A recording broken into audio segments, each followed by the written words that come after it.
Saludos mi gente, hola aquí Alba, de nuevo con este canal para hablar sobre libros y libros, algunos de Puerto Rico.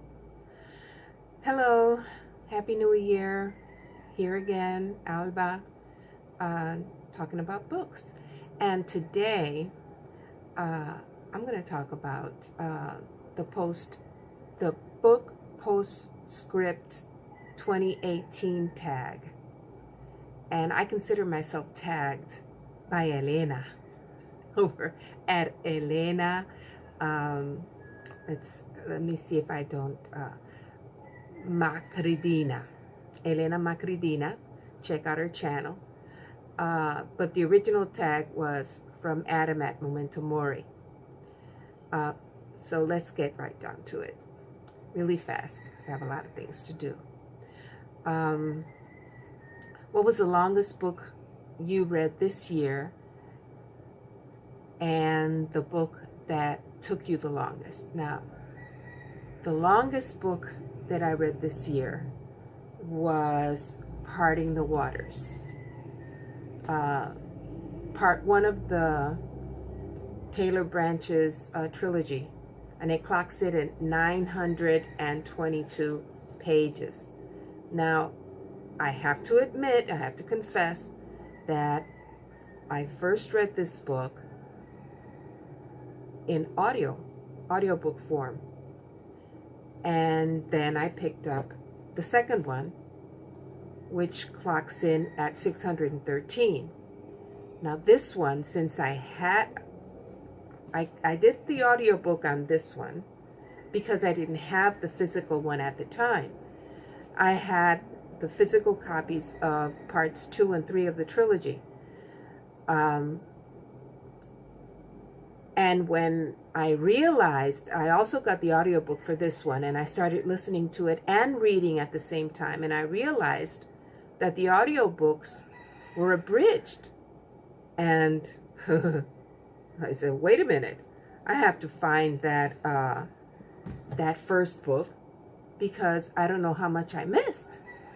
And on one of the trips that I made to New York City this past year in 2018, I went to Housing Works, which is one of my favorite used book stores in New York City, and it was available at a very affordable price too. So that was great. I'm going to reread that. So those are the answers to my number one question. Oh, the next part of that question is what books took me the longest time to read? And that's a toss-up between these two. One in Spanish and one in English.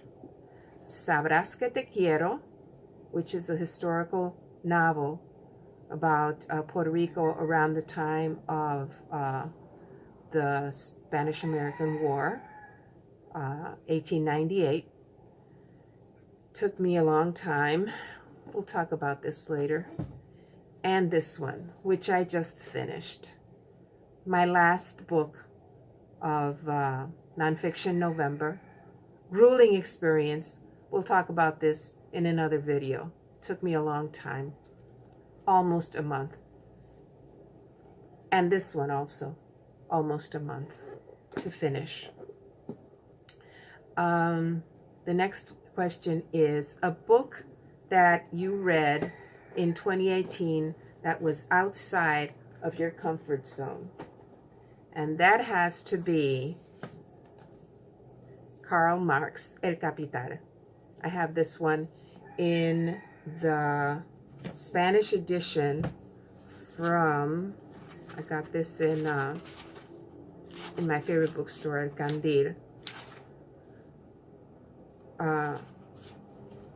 From Fondo de Cultura Económica, which is, I think, out of Mexico. Yeah, very outside my comfort zone. But let me tell you, my first language is English, obviously. And I got this one in Spanish. So what did I do? I read it because this was for a study group, and which I could never attend because I was traveling. But anyway, I really tried, and I downloaded the English version that's available online, and that helped me out. But I also found YouTube videos with David Harvey lecturing. So that helped me out a lot. But I haven't finished. No, it's outside my comfort zone. How many books did I reread in 2018? I usually reread these two every year. In September, I reread El Grito de Lares, de Olga Jiménez de Wagenheim. And this book is also available in English, just in case anybody's interested. The history of El Grito de Lares, one of the first revolutionary acts in 1868 in Puerto Rico. And the other one that I always reread every year is Two Lynchings on Cerro Maravilla by Manuel Manny Suárez. May he rest in peace. He was journalist for El San Juan Star when this massacre took place. And I've reread this book so many times that I had to have it binded. And they cut off like a little smidgen of the letters at Office Depot. But at least I have it for the future. Number 4, the favorite rereads, this one, always. Manny Suárez did a fantastic job with this book. It's considered our Puerto Rican Watergate. And number 5 is a book you read for the first time in 2018 that you would like to reread. This one, Mayoral. You've heard me talk about this before on this channel. I'm dying to reread it. But the only reason why I haven't mentioned Luz Bellas because I haven't finished it yet. But as soon as I finish it, I know I'll want to reread it. Okay. Then, the next question, I haven't read short stories or novelas in 2018. A book that you liked and would recommend to a wide variety of readers. That would be Homegoing. I don't have the physical copy because I read it on through Overdrive. I borrowed it from the library. Homegoing by Yaa Gyasi. And another one that I borrowed from the library on recommendation from BookTube, as a matter of fact, The Golden Age by Tamima Anam. Both, I think, would have a mass appeal. And number 8, Specialized Appeal, a book that I liked but would be hesitant to recommend to just anyone, is the memoirs. I have it here somewhere. I had it. Memoirs of a Korean Queen by Lady Hong.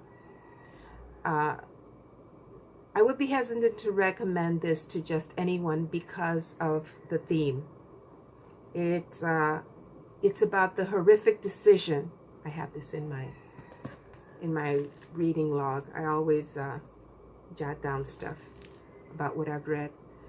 The horrific decision by King Jongo to execute his own son, Prince Sado. Yeah, might not be a theme for everybody. And the second one that I would be hesitant to recommend, but which I love, and I have to get it off my shelves. ¿Cómo piensa el colonizado? ¿Cómo piensa el colonizado? By Jesús Ortiz Torres. And he already has a second one out called ¿Cómo piensa el colonizado? Part 2. And why would I be hesitant to recommend it to just anyone? Because of the theme. This is causing quite a stir all over Puerto Rico, and happily he's been presenting this all over Puerto Rico.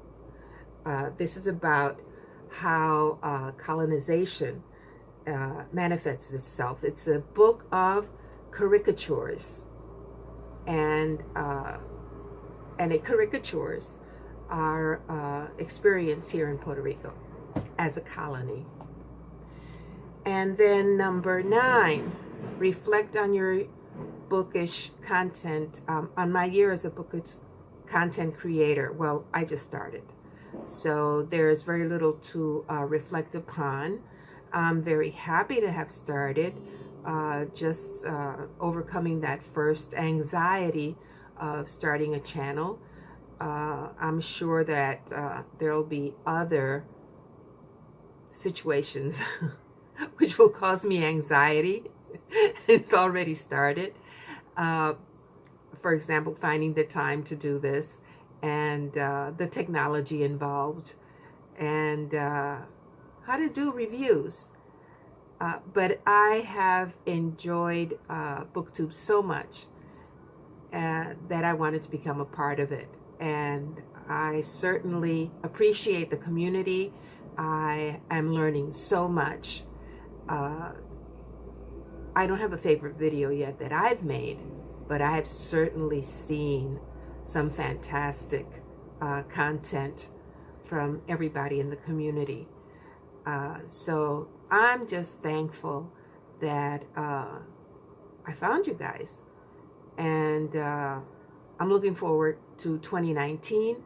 I'll have a video out soon about my plans for 2019 and my experience over the past year after discovering BookTube. And I will also have a video out about my plans for just this January. And so I hope you'll be looking out for that. Thank you so much for watching. I hope you'll come back, and we'll see what I'm looking forward to what 2019 brings in terms of books. So, nos vemos, mi gente. Oh, I'm going to leave you with a little bit of music. And before I throw out my 2018 calendar, some visuals and images of my beautiful island and why I love it so much. Yeah, so see you soon, guys. Hasta luego. Adiós.